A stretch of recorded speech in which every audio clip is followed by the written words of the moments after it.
네, 만나서 반갑습니다. 저는 그 고려대학교 사범대학 부속중학교 줄여서 고대부중이라고 하고요. 고대부중에서 근무하고 아이들과 과학을 같이 수업하고 있는 이진우라고 합니다. 반갑습니다. 제가 추천드리고 싶은 책은 한강 작가, 그러니까 채식주의자로 유명한 한강 작가의 6번째 소설이라고 하더라고요. 2014년에 발표된 소년이 온다라는 소설이 되겠습니다. 이 책은요, 80년 5.18을 배경으로 그 잔혹했던 그 전두환 군부 세력의 폭력성과 참혹했던 광주 시민들의 슬픔이 그려져 있습니다. 5.18의 역사적 배경은 여기 계신 선생님들께서 잘 알고 계실 거라고 제가 알고 있고요. 그 다음에 학생들과 같이 계기 수업으로도 많이 하셨을 거라 생각하고 있습니다. 그럼에도 제가 이 책을 추천드리고 싶은 이유는 뭐냐면, 보통 계기 수업을 하게 되면 사진 또는 영상 매체를 많이 쓰시게 되는데, 그것을 벗어나서 글을 읽으면서도 그 당시의 잔인함과 참혹함을 느낄 수 있는 소설이기 때문에 제가 이 소설을 추천하게 되었습니다. 제가 이 소설을 읽었을 때 느꼈던 바는 뭐냐면, 바로 앞서서 나가니 산자야 따르라 라는 이물리한 행진곡이 떠올랐습니다. 그 이유는 뭐냐면요, 계엄군이 도청을 장악하기 전날 밤 결의에 찬 시민군과 두려움에 떨어했던 광주 시민들의 모습이 잘 그려져 있고요. 5.18로 희생된 자, 그리고 살아남아 상처를 안고 살아가는 자들의 모습이 그려져 있기 때문입니다. 그렇다면 본격적으로 소설의 내용을 설명하도록 하려고 하는데요. 약간의 집중도를 위해서 중간중간마다 퀴즈를 내려고 합니다. 일단은 인물에 대한 먼저 소개를 해보도록 하겠습니다. 소년이 온다에서 소년은 그 소설에서 너라고 표현을 해주는데요. 여기서 소년은 소설에서 작가가 너라고 표현을 해주는데요. 그 너의 이름은 바로 동호입니다. 동호는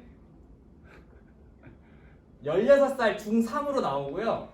이때 첫 번째 챕터에서의 배경은 도청 상무관이 되겠습니다. 도청 상무관에서 동호는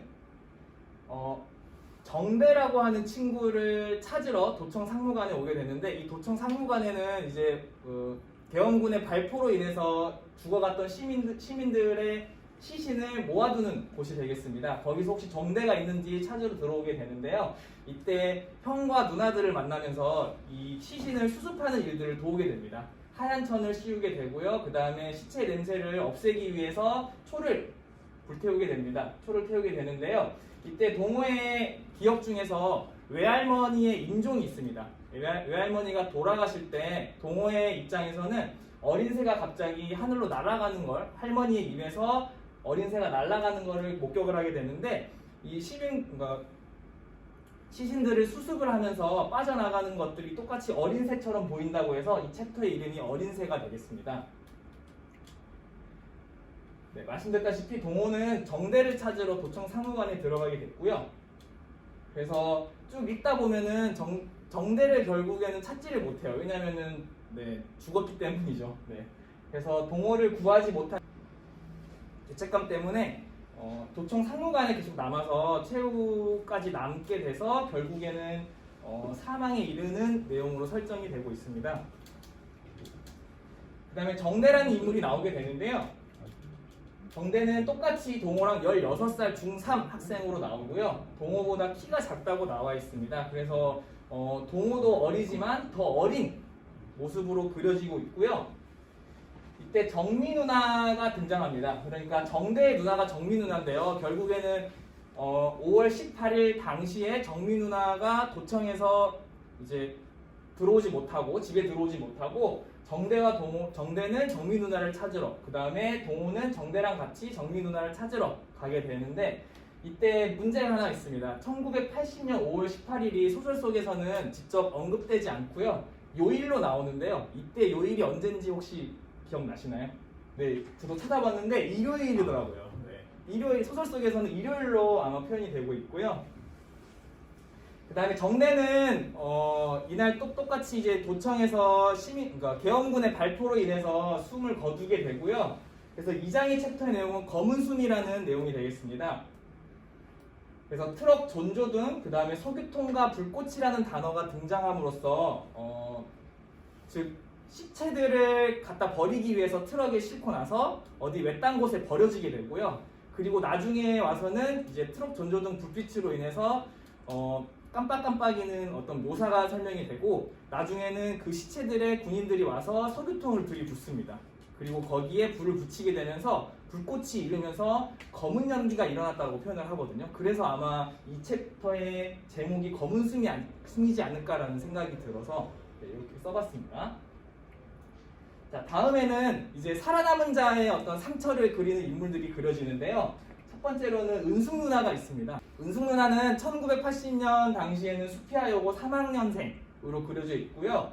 지금 보시다시피 교정지, 검열, 연극 이것처럼 살아남고 나서 대학을 졸업한 다음에 교정지, 검열, 연극이란 단어에서 보시다시피 어떤 그 군부 세력에 의한 어떤 독재 정치에서 검열을 당하는, 그리고 항상 그 뺨을 맞거나 그리고 사복 형사에 의해서 뭔가 신문을 받는 듯한 그런 아픔과 상처들을 그리고 있는 챕터라고 보시면 되겠고요. 두 번째로는 이제 진수형이 나옵니다. 진수형은 그때 당시에 대학생으로 묘사가 되어 있습니다. 이 진수형 또한 5.18 참상에서 이제 살아남은 자로 표현이 되는데요. 수감된 방과 밥 한 줌과 국 반 그릇이라는 단어를 따와봤습니다. 결국 그 군인들이나 혹은 경찰들에게서 이제 수감돼서 이제 큰 고문을 받게 되는데요. 이때 밥 한 줌과 국 반 그릇 그리고 김치 조금이 이제 식사로 하루 식사량으로 대접이 됩니다.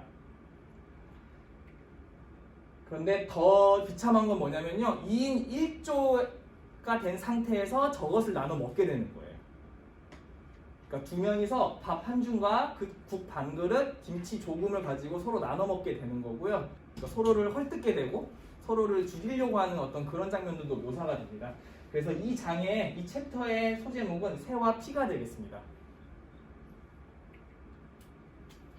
그리고 김진수와 나, 그러니까 진수형과 그 다음에 나라는 또 인물이 등장하게 되는데요. 그러니까 나는 2인 1조의 김진수와 같은 조에 수감된 사람이고요. 이 나는 23살의 교대생입니다.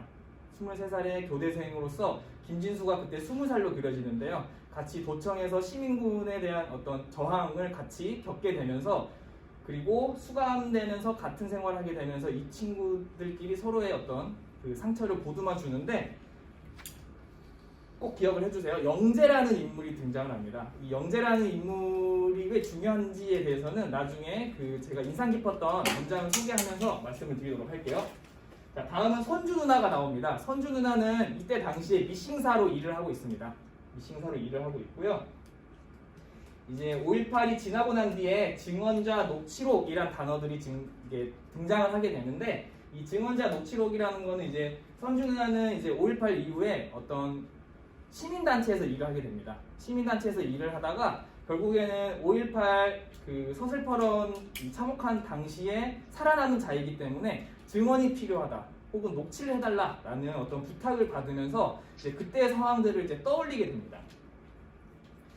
그리고 성희 언니가 또 등장을 하게 되고요. 이 챕터의 이름은 밤의 눈동자입니다.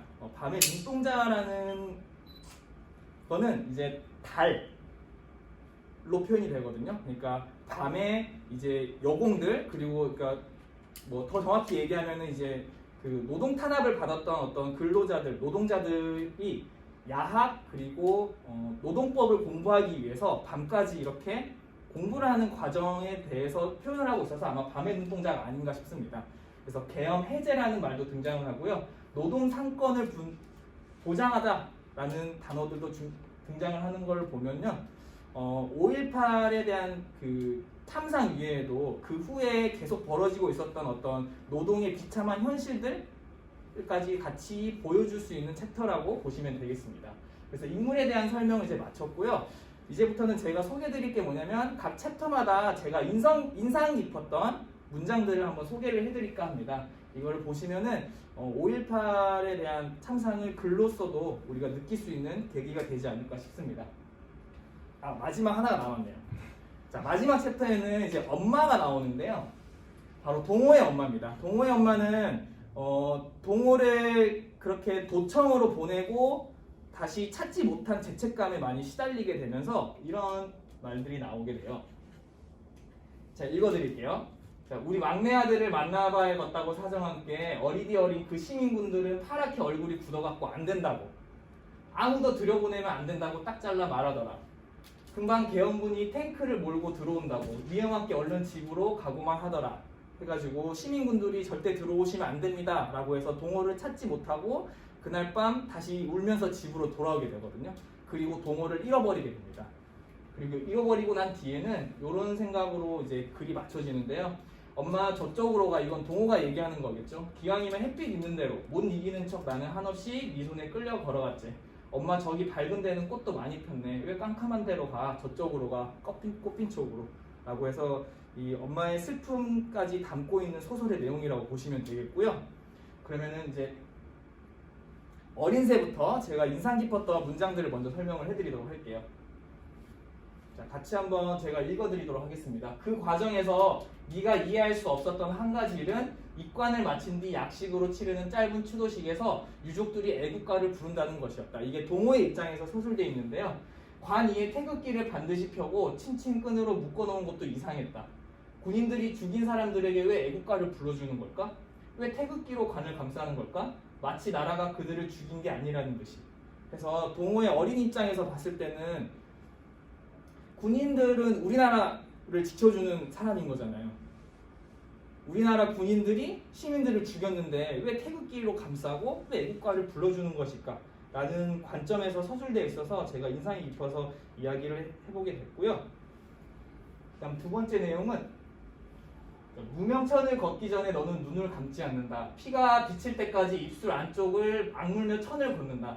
걷은 다음에도 천천히 다시 덮으면서도 눈을 감지 않는다. 달아났을 거다라고 이를 악물며 너는 생각한다. 그때 쓰러진 게 정대가 아니라 이 여자였다 해도 너는 달아났을 것이다. 형들이었다 해도, 아버지였다고 해도, 엄마였다고 해도 달아났을 것이다 라고 되어 있습니다.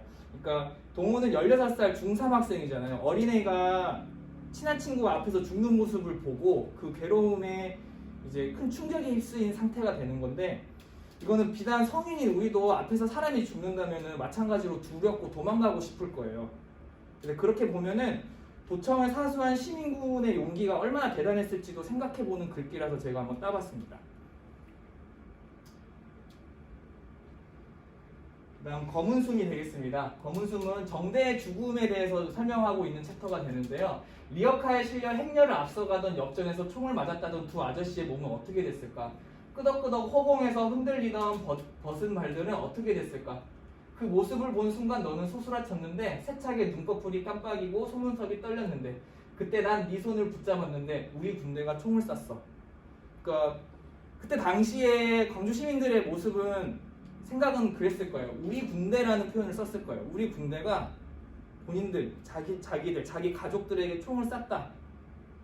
그리고 죽음을 당했다라는 데에서 얼마나 큰 충격을 받았을지를 알 수 있게 한 대목이 아닐까 싶습니다. 자, 세 번째 챕터인 7개의 뺨이 되는데요. 제가 한번 읽어볼 테니까 지금 하얀색으로 쳐져 있는 이 문장이 어떤 건지 한번 추측해 보시기 바라겠습니다. 뜨거운 면도날로 가슴에 새겨놓은 것 같은 그 문장을 생각하며 여기서 그녀는 은숙입니다. 은숙은 도청 상무관에서 최후에 남아있다가 살아남고 나서 이제 어머니의 부탁으로 이제 대학생이 되는데요. 대학 식당에서 벌어진 일입니다. 그녀는 회벽에 붙은 대통령 사진을 올려다본다. 얼굴을 어떻게 내면을 숨기는가 그녀는 생각한다. 어떻게 무감각을, 잔인성을, 살인을 숨기는가. 창 아래 등받이 없는 의자에 걸터 앉아 그녀는 손톱들의 거스러미를 뜯어낸다. 이때 학생들이 학생 식당을 쳐들어오면서 이 유인물이라고 하죠. 자보나 유인물들을 뿌리면서 뒤에 있는 사부 형사들을 따돌리면서 도망가는 장면이 나오는데요. 이때 은숙은 그 자보랑 유인물을 보면서 그 글귀가 먼저 눈에 들어옵니다. 이 글귀의 내용은 무엇일 것 같은가요, 선생님들? 네, 맞습니다. 근데 그 앞에 이런 말이 붙더라고요. 학살자 전두환을 타도하라. 그래서 이 글귀를 소개해 드렸습니다. 자, 그 다음에는 이제 은숙이 다시 대학생 때를 떠올리면서 5.18이 끝난 직후가 되겠는데요. 이때 이런 생각을 이제 글에 담아봤습니다. 수업 결손을 메우기 위해 대부분의 학교가 8월 초순까지 수업을 했다. 방학하는 날까지 그녀는 날마다 정류장역 공중전화 부스에서 도청 민원실에 전화를 걸었다. 분수대에서 물이 나와서는 안 된다고 생각합니다. 제발 물을 잠가주세요. 손바닥에서 배어나온 땀으로 수화기가 끈적끈적했다. 중량, 그 다음에 도청에 있는 직원이 이렇게 대답을 합니다. 물이 나오는 분수대를 우리가 어떻게 하겠어요? 이렇게 하고 대답을 합니다. 이 대답은 어떤 대답이었을까요? 이거 아마 이 문장을 보시면 약간 절망감이 느껴지지 않을까 싶습니다. 그때 당시에 은숙이 분수대에서 물은 절대 나와서는 안 된다라고 그렇게 민원을 넣었음에도 불구하고 도청 직원은 이런 말을 남깁니다. 다 잊고 이제 공부를 해요. 이때 당시에 은숙을 비롯한 살아남은 사람들의 심정이 어떠했을지를 좀 느껴볼 수 있을 것 같아서 이 문장을 넣어봤습니다. 자, 세화피는 진수가 이제 수감된 방에서 이제 고문을 당하는 내용들이 그려져 있는데요. 이때 지금 빈칸으로 쳐져 있는 이 단어를 맞춰주시면 되는데요. 제가 그대로 읽어보겠습니다. 그래요, 이거. 세상에서 제일 무서운 게 그겁니다. 군인들이 쏘아 죽인 사람들의 시신을 리어카에 실어 앞세우고 수십만의 사람들과 함께 총구 앞에 섰던 날, 느닷없이 발견한 내 안에 깨끗한 무엇에 나는 놀랐습니다. 더 이상 두렵지 않다는 느낌, 지금 죽어도 좋다는 느낌, 수십만 사람들의 피가 모여 거대한 혈관을 이룬 것 같았던 생생한 느낌을 기억합니다. 자, 요거는 두 글자의 단어입니다. 요때 말한 사람은 김진수와 같은 2인 1조였던 나라고 표현되어 있는 교대생, 23살의 교대생인데요. 총과 군홧발로 짓밟히는 그 군인들의 무서움을 느끼면서도 대항하는 시민들을 보면서 무언가 뜨거워지는 것을 느끼는 장면이거든요. 그래서 이것이 세상에서 제일 무섭다. 왜냐하면 지금 죽어도 좋다는 느낌, 더 이상 두렵지 않다는 느낌이 들었기 때문이다 라는 겁니다. 혹시 이 책을 읽으신 선생님들 기억나시는 단어 있으십니까?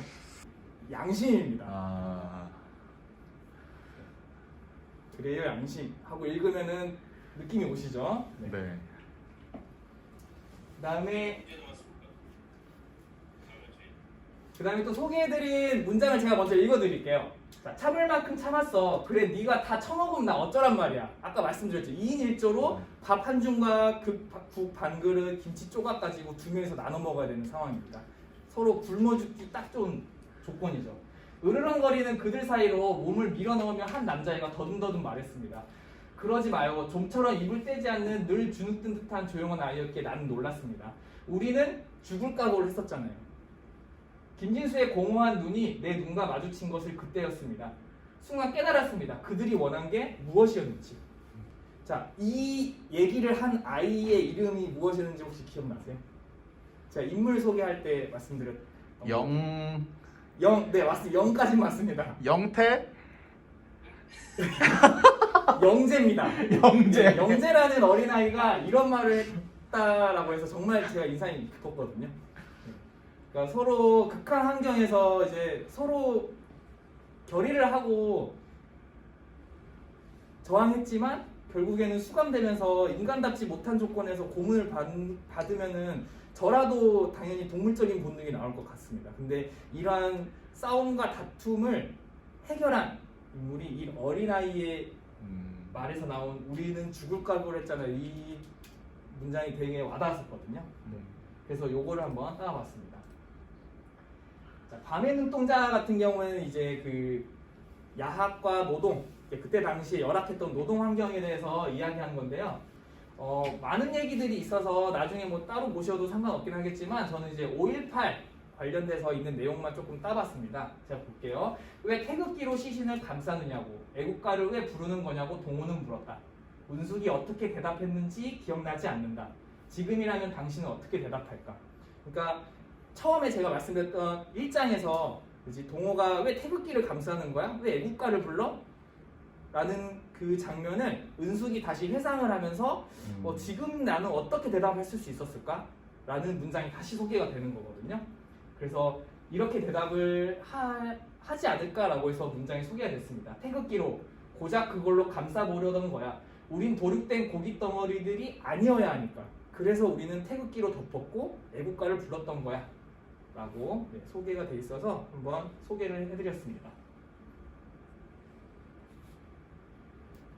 마지막 제가 또 이 챕터에서 드리는 문장에서 조금 인상 깊었던 것 중에 하나가 바로 요겁니다. 우리들을 희생자라고 부르도록 놔둬서는 안 돼. 라는 문장이 되게 쟁쟁하게 울려서 한번 소개를 해드렸습니다. 그냥 제가 읽어드릴게요.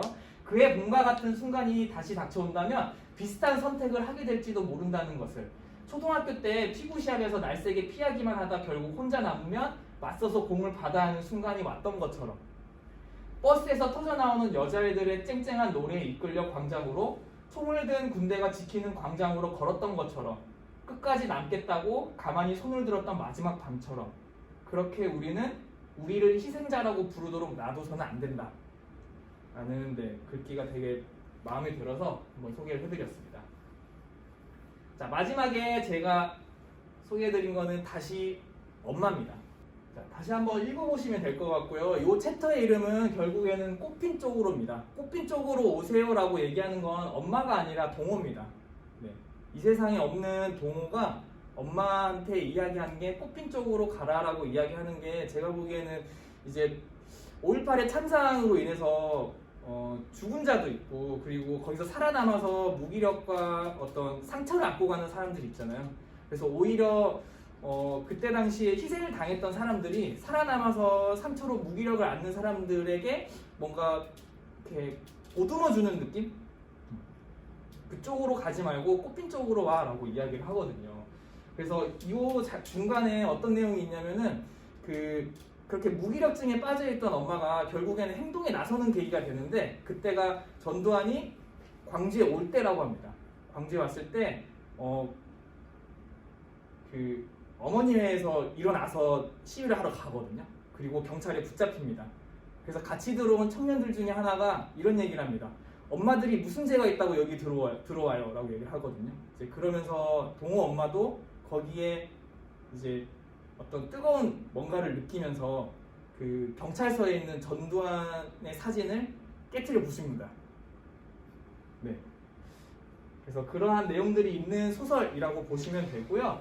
제가 그 다음 준비한 거는 글자가 조금 개발 같지만 이렇게 아이들과 만약에 활동을 하게 되면은 가장 단순한 건 인물 관계도가 아닐까 싶습니다.